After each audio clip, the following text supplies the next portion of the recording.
Alytaus krepšinio klubas Dzūkija naująjį sezoną pradės jau aukščiausioje krepšinio lygoje LKL. Šioje lygoje žaidžiančios Dzūkija komandos vairą perima į savo rankas naujasis treneris Mario Primorec.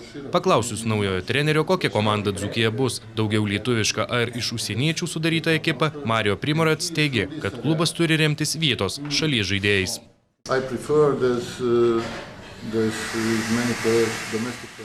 Aš manau, kad klubas turi remtis vietos žaidėjais. Jų pavardžių vardinti kol kas negaliu, tačiau susipažinęs su pretendentų sąrašu. Kad pasirinkau Dzūkiją, nenuliūdau. O tikiu, nenuliūsite ir jūs. Apie užsieniečius Alytuje, jeigu jų bus, tai greičiausiai į žaidėjo ar centro pozicijose.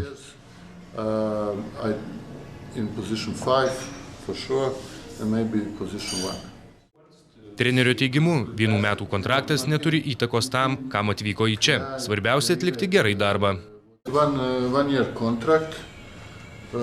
Pasirašėme kontraktą metams. Ilgi įsipareigojimai nieko nekeičia. Jeigu Alytuje atliksime gerą darbą ir aš būsiu laimingas čia, bus puikiai paspirtis čia pasilikti. Ir atvirkščiai, jeigu nesiseks, ką žinai, teks pasitraukti anksčiau. Esu treneris, toks jau tas mūsų darbas.